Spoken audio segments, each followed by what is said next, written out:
Rated M for mature. I remember when I was a kid, and every kid loves dinosaurs, and you would always be like, oh, I love a velociraptor, I love a brontosaurus, right? And you could have that chart where you could see the scale of all the dinosaurs, and you'd have that one poor guy who was like 5'9" standing there looking nervous next to the stegosaurus and the brachiosaurus and everything, and you have that sense of scale. And I think if you're creating a cool video game universe with monsters, you want to have everything from something that's knee-high to him all the way to something that's 10 to 15 plus stories high and everything in between.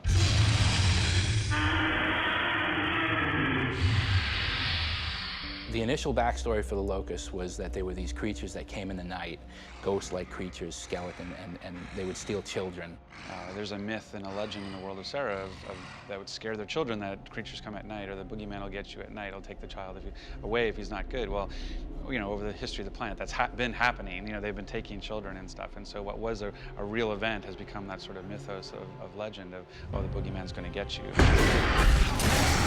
In Gears 2, we're going underground, and it was an opportunity to bring in some of these newer baddies, right? One of the key changes that we have this time around, which actually affected how we balance the game, is the fact that the locusts have a lot more hit reactions.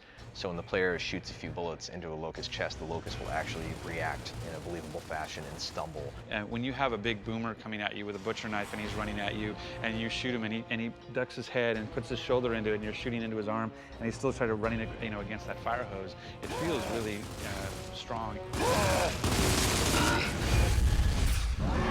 I'd say the biggest thing is we have expanded our AI family by quite a bit. There's lots of different creature types, and there's lots of new ways that the creature types interact with each other. For example, there's a new guy called the Cantus. They have the ability to revive downed teammates on their side. So if you shoot down a locust but don't finish him, he can bring him back to life from across the battlefield. If you're in a fight with one of these Cantus guys and you ignore him, you're just fighting the front guys. They're just going to keep coming back. And if you do enough damage to him, he'll actually spawn tickers to go after you and try to distract you while he does other things. I love the tickers. The tickers are my new favorite enemy. It's sort of like a moving, walking landmine. Tickers! Their whole purpose is kamikaze, so they just kind of scurry around and hide until they see you, and then they'll just charge you, and once they get close to you, they kind of like, flex their muscles on their back and blow up this bomb that's on their back, so.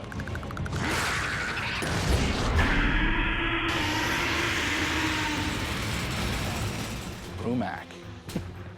Giant monster with guns. It was the first creature I saw for Gears of War back when I started. He's seen multiple iterations. We have him in Gears 2 now, where his armor is off. We've got versions with his armor on. He's got weapons. He doesn't have weapons. Talk about iconic creatures. The Brumac is the epitome of every Gears of War creature there is. Everything else is derived from him. Blood mounts are really cool. One of the most difficult creatures that you'll encounter in the single-player game. He's crazy, they kind of walk on their hands, and they've got these crazy weapon feet.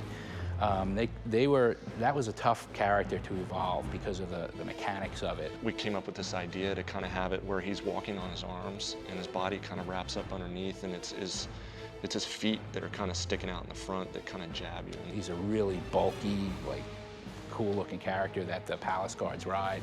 And when he gets close to you, he's deadly. The melee attack is insane, and he just kicks at you with these sharp claws on his feet. And one of the cool things is you can shoot their helmet, and that'll get them all pissed off, and they'll actually rip their helmet off and then charge at you and stuff. So you can actually slow them down if you shoot them in the face, what doesn't actually slow down if you shoot them in the face anyway. Palace guards are specific to the Locust Palace. He's essentially a Theron, but a crazy, mental, much more badass Theron. I think the one word that we do use most often, and probably daily, is badass. I think it's my art director, Chris Perna, it's his favorite word. Right. So he's got this crazy, shiny armor and stuff. He's highly visible, but he's highly deadly. Scourge is the new big bad, as we like to call them, in Gears 2, and he's the Locust higher-up, kind of high priest kind of character. The Locust ultimately control a lot of the denizens of the Hollow by using things like pheromones as well as certain verbal abilities, and the Cantus are the class of Locust that use this, and he's essentially the leader of that caste. And he's incredibly agile, and he wields a burst pistol as well as a double-ended chainsaw staff, which is very useful for doling out a lot of pain. Scourge is our ROM 2.0, although he's badder than ROM. I'd say Scourge probably lays awake at night thinking about ways to hack people apart and separate them and eviscerate them. Scourge, you'd eat Rom for breakfast, basically, yeah. I think if you were to compare ROM to Scourge and use cars as an example, I think ROM would be the Humvee, whereas Scourge would be the Ducati bicycle. It's a steak versus foie gras. It's flip-flops versus boots. I can keep going.